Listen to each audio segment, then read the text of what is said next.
शैतान असल में सिर्फ कोई डरावना साया नहीं होता, कभी कभी वो इंसान के अंदर छुपा होता है। रात का वक्त था।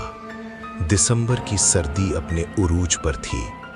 गांव के किनारे पर एक पुराना मकान था जहां अयान अपनी मां के साथ रहता था। लोग कहते थे कि उस मकान में अजीब आवाजें आती हैं, लेकिन अयान ने कभी यकीन नहीं किया। उसका मानना था कि शैतान सिर्फ लोगों का डर है। मगर उस रात सब कुछ बदल गया। 12 बज चुके थे। बिजली अचानक चली गई। घर अंधेरे में डूब गया। हवा खिड़कियों से टकराकर चीखने लगी। अयान ने मोमबत्ती जलाई और अपने कमरे की तरफ बढ़ा। जैसे ही वो बिस्तर पर बैठा, उसे महसूस हुआ कि कमरे का दरवाज़ा धीरे से खुद ब खुद बंद हो गया है। अम्मी, उसने आवाज़ दी। कोई जवाब नहीं। फिर उसने पीछे से हल्की सी फुसफुसाहट सुनी, बिल्कुल कान के पास। मैं यही हूँ। अयान का दिल जोर जोर से धड़कने लगा। वो पलट कर देखता है, मगर वहाँ कोई नहीं होता। दीवार पर उसका साया मोमबत्ती की रोशनी में हिल रहा था, लेकिन अचानक उसे एहसास हुआ कि साया उसकी हरकत से अलग चल रहा है। वो हाथ उठाता है, मगर साया अपना हाथ नीचे रखता है। अयान की सांसें तेज हो गईं। उसे बचपन की वो बात याद आई जो दादी कहा करती थी, शैतान इंसान के डर से पैदा होता है, जितना डर उतनी ताकत। अचानक मोमबत्ती बुझ गई। अंधेरा इतना गहरा था कि अपना हाथ भी नजर नहीं आ रहा था। उस अंधेरे में किसी के कदम की आहट सुनाई दी, धीमी, भारी और सीधा उसकी तरफ। अयान ने दरवाज़ा खोलने की कोशिश की, मगर दरवाज़ा अंदर से बंद हो चुका था।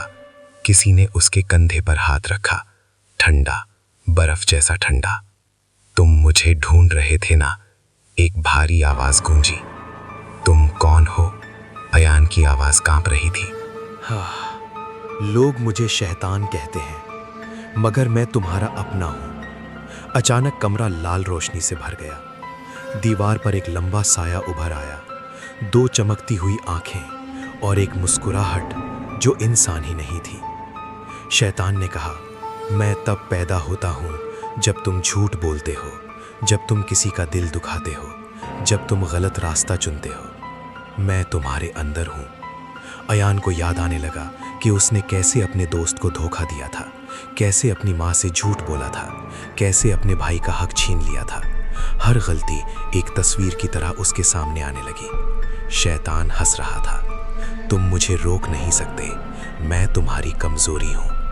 अयान ने आंखें बंद कर ली। उसने दिल से तौबा की। उसने जोर से कहा, मैं अपनी गलती मान लेता हूँ, मैं बदल जाऊंगा। अचानक लाल रोशनी गायब हो गई। कमरा वापस अंधेरे में डूब गया। दरवाज़ा खुल गया। मोमबत्ती खुद ब खुद दोबारा जल उठी। सब कुछ नॉर्मल था। सुबह हुई तो अयान की माँ ने कहा, बेटा, तुम रात भर अपने आप से बातें कर रहे थे। अयान चुप रहा। उसे पता था कि जो हुआ वो ख्वाब नहीं था। उस दिन के बाद अयान बदल गया। उसने झूठ बोलना छोड़ दिया, लोगों का हक देना शुरू किया, नमाज पढ़ने लगा, और फिर कभी उसने अपना साया अलग हरकत करते नहीं देखा। लोग समझते हैं कि शैतान कोई अलग मखलूक है जो अंधेरे में रहती है। शायद हो, शायद ना हो, मगर असल शैतान अक्सर हमारे अंदर होता है, हमारे गलत फैसलों में, हमारी नफरत में, हमारी लालच में। और जब तक इंसान अपने डर और बुराई को कबूल नहीं करता, शैतान उसका साया बनकर साथ चलता रहता है। रात को जब भी अंधेरा होता है और आप अपना साया देखते हैं, एक पल के लिए रुककर सोचिए, कहीं वो सिर्फ रोशनी का खेल तो नहीं, या फिर वो आपका अंदर छुपा हुआ शैतान है जो बस एक कमजोरी का इंतजार कर रहा है।